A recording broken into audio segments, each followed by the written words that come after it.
Их тайван эхлэх эрсдэл гараад ирэх юм бол эдгээр ерөнхийдөө дайн зарлах гэдэг шүү. Тэгээд алт бэлэн байгаарай. Хөрөнгө оолтод зүг хийгээрэй. Токиод Японд амьдарч байгаа хүмүүс нь анхаараарай. 12 сарын 6-нд хагасаа өдөр 12 цагаас 4 цагийн хооронд анхан шатны хөрөнгө оруулалт ба хувийн санхүүгийн сургалт болох гэж байгаа шүү. За, дэлгэрэнгүй мэдээлэл энэ постны доор эсвэл дээр байгаа шүү. За, контент өргөжлүүл. Их тайван руу ойртох тусам ой модноос хар нүхнөөс ийм төрлийн дуракууд гарч иж байна. Хаанхын дурак вэ гэх юм бол Английн дурак сонсцгой. We are now at war in Europe. We need to move to a war footing. We are Европт бид нар дайнд оролцоотой байна. Дайн эхэлсэн.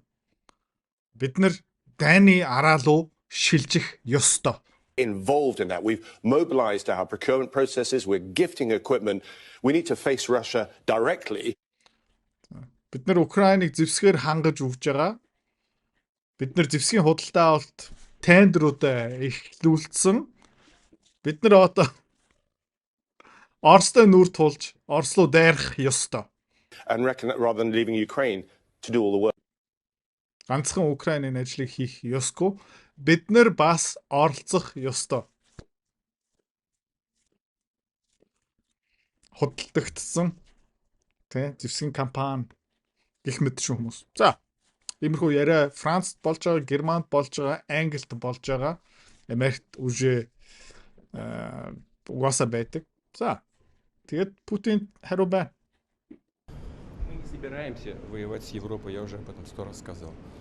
За, бид нар Европт дайн эхлүүлэхгүй. Энийг би олон дахин давтаж хэлсэн. Но если Европа вдруг захочет с нами воевать и начнет, мы... За, гэхдээ Европчууд энийг эхлүүлэх юм бол дайн. Бид нар одоо бэлэн. Бид нар одоо бэлэн. готовы прямо сейчас. За, өршөөл энийг хэлсэн. Если Европа вдруг начнет с нами войну, мне кажется, что очень быстро. Это же не Украина. Гэхдээ Европчууд дайныг эхлэх юм бол тэр шинээр эхэлж байгаа дайн Украин болж байгаа юмтай төстэй биш байх болно. Шал өөр юм болно. С Украиной мы там действуем хирургическим способом. Бид нар Украинд ер нь бол дайн хийхгүй байгаа.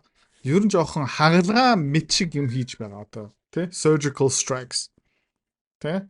Арт түмнийг бөмбөгдөхгүй, зэвсгийн үйлдвэрлэл, дээд бүтц, зам, гүүр, танк, цэргийн бааз гих мэтчлээ. Гэхдээ Европт ингээд тэд нар албан ёсоор бид нар руу дайраад дайн эхлүүлэх юм бол тийм тий болгоомжтой юм байхгүй болно. Аккуратнее. Так? Чтобы, понятно, да? Это не война в прямом современном смысле этого слова. Тэгээд ер нь Украинд бид нар хийж байгаа юм. Тэр special military онцгой цэргийн арга хэмжээ дайн биш ээ. Тий. Бид нар Украинд дайн хийхгүй байгаа шүү. Если Европа вдруг захочет начать с нами войну и начнет ее, то очень может быстро произойти. Тэгээд Европчууд тэгэл энэ замыг сонгох юм бол биднэрт хилцэл хийх хүн алга болчихно, байхгүй болчихно. Тэгээд явдгаараа явъя л. Хөшөө. Чи маргааш өглөө юу хийх? Таач. Чи хуруугаа уншуулна. Залахгүй байна. За дарах. За. Нэгтгэс тавтах. Зуны амтлаараа жоохон амрын тэгээ буцаагаад ажилдаа орчин. Зээлээ төлнө. Тэгээ 30 настай хөвцсөн юм бол заяа. Хүү, чиггүүдээ талтаа орчлоо. 20 жил нараа тэтгэвдэх юм. Хүү, ямар сонсогч байна. Солиод байгаа зү. Би бас тийм байсан юм аа. Гэхдээ миний амьдрал минийх байх ёстой гэд би 10 жилийн өмнө шийдээд еврей хүн шиг хөрөнгөлөл үүсгээд хөрөнгө оолт хийгээд ирсэн. Амар хэцүү байсан. Сурж авсан юм аа би номон дотор шингээсэн, сургалт хийсэн, компани үүсгэн байгуулсан. Би энэ өвчнгоос салж чадсан. Тэ энэ хуруу шүү дээ. Хизээж хуруу уншигчтай золохгүй. Never again. За чи адилхан юм өвчнгоос салмаар байгаа юм бол зээл мэйл янз мөнгөний зовлонгоос салмаар байгаа юм бол би сургалтаа санал болгоё. Мөнгөний зовлон баяртай гэсэн сургалт. Эний талаар дэлгэрэнгүй мэдээлэл авмаар байгаа юм бол видеоны эцэст эргээд уулзъя. При которой нам не с кем будет договариваться. Явдгаараа л явуул гэж байна. За Европчууд юу хийж байгаа юм бэ гэх юм бол те. Финланд, Эстоны хилийн дагуу ер нь бол зэвсгүүдээ байршуулж байгаа.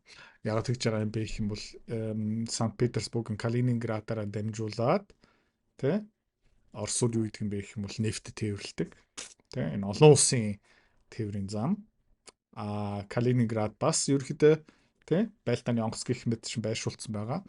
Нэмээд хар тэнгис та харж байгаа юм бол тэ хар тэнгис Истанбул Босфоросоор дамжуулаад бас юу гэдэг юм бэ гэх юм бол газ, нефт тээвэрлээд экспортлдог. За. Тэгээд украинчууд одоо юу хийж эхэлж байгаа юм бэ гэх юм бол Одесса тэ далайн гарцаар дамжуулаад Оросын газ, нефт тээвэрлж байгаа усан онгоц руу халтаж байгаа.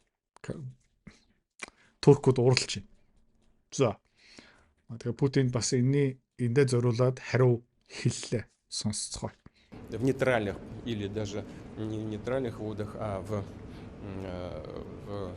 особой экономической зоне другого государства. Тэгээд ер нь олон улсын далайн тээврийн зам тэ neutral хэсэгт ерөнхийдөө дайн хийж болохгүй. Тэгээд тэнд тэр олон улсын худалдааны далайн замаар тэ бид нар лөө манай усан онгоц руу халтах юм бол Государство это пиратство. Энэ бол piracy, пиратууд гэсэн үг. Ничто иное. Өөр ойлгох үнцэг байхгүй, өөр дүнэлтэнд хүрэх боломжгүй. Значит, они раньше, украинские вооруженные силы, пытались наносить удары по нашим портам. За тэгээд Украины цэргийн алт манай бомбт, манай далайн худалдааны зам руу халтаж эхэлсэн. Өмнө ч гэсэн. Мы отвечали именно. За тэгээд бид нэр ерөөхдөө хариу барьсан. Хариу барих болно. Мы не начинали этих. Тэр далайн тээвэр усан онгоц руу халтаж бид нэр эхлэегүй. Украины тал эхэлсэн. Такими же ударами. Уверяю, что они гораздо более эффективные и мощные. Гэхдээ би амлаа бидний хариу барих үйлдэл дайралт хамаагүй үр дүнтэй, хамаагүй хүчтэй байх болно. И это прежде всего касалось тех судов, кораблей, на которых доставлялось в Украину военное имущество, оборудование военное и боеприпасы. За тэгээд бас Украин руу далайн замаараа зэвсэг тээвэрлдэг, тоног төхөөрөмж гэх мэт чинь тээвэрлдэг Украин руу. И мы попадали именно туда, куда хотели. О чем свидетельствуют вторичные взрывы, которые мы наблюдали. Бид нар бас дайрсан өмнө. Тэгээд усан онгоцнууд дэлбэрэх ёстойгоос илүү их дэлбэрсэн. Тийм учраас зэвсэг бомбог байж таарсан. С помощью воздушной разведки. Но вот то, что делают украинские вооруженные силы сейчас, это пиратство. За, өмнө бол хоорондоо байлдаг байсан бол одоо пиратууд болж байгаа. Ну что, какие ответные меры могут быть? Во-первых, мы тэгээд бид нар ер нь бол ямар хариу барих боломжтой юм бэ? Расширим номенклатуру таких ударов наших по портовым сооружениям и по кораблям, по судам, которые... За, бид нар бас бомбт, усан онгоц, тээвэрлтийн усан онгоц руу бас хална. Заходят в украинский порт. Тэгээд Путин бас өөр юу хэлсэн бэ гэх юм бол энэ Одесса гих мэт чинь зүгээр ингээ хаач гэж байгаа. За тэгээд тэр Трамп Америк Украины 28 гол поинттэй их таймны хилцэл дотор бас юу орсон байсан бэ гэх юм бол Днепр голыг ашиглах эрхийн хിവэрээ үлдээсэн. Энэгээр дамжуулаад ерөөхдөө Украин дэлхийн зах зээл рүү гардаг гэсэн үг. Одесса буюу хар тэнгисийн юу алтчих юм бол бомбуудыг алтчих юм бол Монгол улстай яг адилхан далайн гарцгүй болно гэсэн. За энэгээр дамжуулаад хөдөө аж ахуйн бүтээгдэхүүн газ, нефт импорт ерөөхдөө маш хэцүү болно гэсэн. Роман улсад ёндоо өгнө гэсэн. Молдова улсад шимтгэл өгнө гэсэн. Польш улсаас юма дамжаа татна гэсэн. Одоо Монголын импорт тээврийн өртөг ягаад тийм өндөр байгаа юм бэ гэхмэл бид нар далайн гарцгүй. Оросоор дамжиж юм австай хятадаар дамжих ёстой. Хараад бус биш. Тэгээд украинчууд яг адилхан замыг сонгоход ахшгүй. За тэгээд ингээд ийм усан онгоцлоо ингээ халдаал байх юм бол Оросууд одоо юу хийж эхлэх юм бэ гэх юм бол энэ Одессагийг авах гэж үзэн шүү дээ. Ерөөдөө ингээ хаахад ер нь бол маш амар. За тэгээ Москвад Witkoff Америк Оросын тал ерөөхдөө уулзсан. За тэгээ body language-ийг харах юм бол энэ тий Америкчууд Украинчуудтай уулзж байхдаа хүмүүс ер нь бол нэлээд депрессний нэлээд ууртай царайлаад сууж байгаа. Оросд тий хүмүүс инээгээд тий ингээд арай уур амьсгал нь арай өөр юм байна. За тэгээд дөнгөж саяхан энэгтгэгчүүд тий Америкчууд гих мэтчлэн ямар мэдээлэл гаргаж ирсэн бэ гэх юм бол хамгийн гол нь Америк талаасаа энэгтгэгчүүд ер нь бол Оросоос газ нефт худалдаж авах болсон. Трамп өөрөө тэгж хэлж байсан. Би яг сайн мэдгүй байна. Яагаад вэ гэх юм бол тий Путины төлөөлөгч тий Песков дөнгөж сая энэгтгэхлөө хандаж энийг хэллээ. Very high level of cooperation with China in various fields, like with India. За бид нэр Хятадуудтай маш өндөр түвшинд ер нь бол тий хамтарч ажиллаж байгаа. Энэгтгэхтэй ч гэсэн. And yes, it's our readiness to enhance to develop our cooperation with China is in various fields without no limits. Тэгээ бид нэр угаасаа одоохон Хятадуудтай ямар зарчмаараа хамтарч ажиллаж байгаа юм бэ гэх юм бол ямар ч хязгааргүй тий ямар ч хязгааргүй хамтарч ажиллаж байгаа. But the same stand we have with India. Тэгээ яг адилхан тий санал бид нар энэгтгэгчүүд өгсөн. We are ready to go as far as India is ready. Энэгтгэгчүүд хэр зузаан хамтарч ажилламаар байна. Бид нар хүлээн зөвшөөрнө. Бэлэв. And we are ready to develop our cooperation in every possible field. Бүх салбар дээр бид нар хамтарч ажиллах бэлэн байна. As far as India is ready. We So, India's November Russian oil imports set to hit 5 months high. Хэзээний мэдээлэл юм бэ гэх юм бол 11 сарын 25-нд ойролцоогоо 8 хоногийн өмнө энэ мэдээлэл гарсан. Энэтхэг улсын нефтний импорт дэд түвшнээ өрсөн. За, энэ Орос Украины дайн эхэлснээс хойш та юу харж байна гэх юм бол энэтхэг улсын Оросоос худалдаж авж байгаа импорт. Тэ?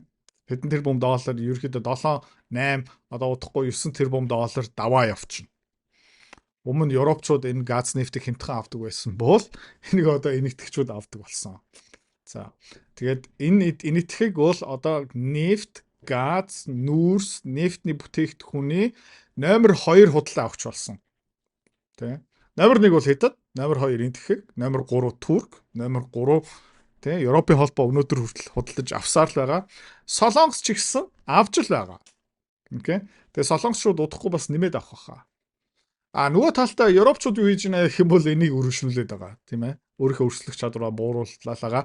Одоо тэгээ Европчууд ингээ хоорондоо илүү ширүүн алцаад эхэлж байна. Тэ? EU countries reject blank check guarantee to Belgium over Russian asset loan. Европын холбооны гишүүн орнууд зарим нь тэ тэр Оросын төв банкны мөнгийг оролдохгүй гэж байна. Хэрэггүй гэж байна. Бельги улсын ерөнхий сайд энийг эхлүүлсэн. Одоо энэ араас дахиад өөр орнууд нэмэгдэж байгаа. Яг гэх юм бол эднийг мэдж байна гэх юм бол Хонконгийн шүүх хурал дээр бид нар унана. Сингапурын шүүх хурал дээр бид нар унана. Тэгээд Лондоны шүүх маань ер нь бол баг зэрэг ч гэсэн шудраг байх юм бол Европчууд дахиад ялагдана. За өмнө Европчууд Хонконг, Сингапур гих мэтчлэн иймэрхүү маргаанууд дээр үргэлж ундаг байсан. Окей. Шүүхэн дандаа Оросын талдаа шийдвэр гаргадаг байсан. Яагаад вэ гэх юм бол Европчууд хууль зурсан болохоор. За, төв банкны мөнгийг хулгай хийнэ гэдэг чинь маш тодорхой. Тэгэхээр саруул эрүүл ухаантай жил 2 жилийн ирээдүйг харж чаддаг улс төрч ерөнхийдөө энийг ер нь бол илт харж байгаа. Ганцхан мэдрэл муутай улс төрчин энийг харахгүй. Гэхдээ одоо харцгаая. Ойролцоог 12 хоногийн дараа Европын төв хороо уулзсан хуралд нь тэгээд тэд нар ямар шийдвэр гаргахыг хүлээ. Бараг энэ Оросын төв банкны мөнгийг хулгай хийх баха. Тэгэх юм бол алт дэшээ. За тэгээд ер нь бол энэ дурак те. We are now at war in Europe. We need to move to a war footing. We are involved in that. We've mobilized our procurement processes. We're gifting equipment. We need to face Russia directly. we need to face Russia directly. Бид нар ер нь бол тий Оростой нүүр тулах хэрэгтэй. Бид нар Оросуудтай байлдах хэрэгтэй. Их тайван тий эхлэх эрсдэл гараад ирэх юм бол эдгээр ерөнхийдөө дайн зарлах гэдэг юм шүү. Тэгээд алт яа бэлэн байгаарай. Хөрөнгө оолтод зүв хийгээрэй. Эндээс ашиг авахаас өөр аргагүй. Мөнгөний зовлонгоос салах амархан биш ээ, амар хэцүү. Гэхдээ хамгийн үр дүнтэй, хамгийн гоё амжилт гэх юм уу да. Яагаад гэх юм бол энийг дараа чиний амьдрал чинийх болно. За, энэ сургалт дотор юу орцсон байгаа юм бэ гэх юм бол би одоо 4-5 жил тасралтгүй хувь хүний сургалт контент явуулж байгаа. Энэний тухай бүр 3 ном бичсэн. Энэ дээр хамгийн тийм үр дүнтэй, арга сайтай юмнуудын оролцсон байгаа. За, тэгээ энэ зүгээр сургалт биш. Энэ зүгээр видео бичлэг биш. Энэ зүгээр юм унших биш. Хоёулаа хамт дасгал хийнэ. Чамааг ухамсартай болохын тулд, чамааг доор хаяж 6 сар мөнгөө далд хийлэгдэг болохын тулд хүн цохилт хэрэгтэй. Чамд хүн цохилтын өгнө. Бас хөвгчлөлтэй. Фан. Чамаа ерөөсөө зовоохгүй чи залахгүй чи ерөөсөө уйдахгүй амлж जैन заяа. За. Ойролцоо 200 гаруй хуудас контент 25 видео бичлэгийн дараа чам бас юу гаргаж өгөх юм бэ гэх юм бол санхүүгийн тайланыг чинь гаргаад өгч. Хизээ хідэн төвөртэй болох юм. Би яг хизээ энэ зоолонгоос салах юм бэ. Бүх юм тодорхой. Одоо ганц үлдсэн юм юу юм бэ гэх юм бол чи өөр. Let's go.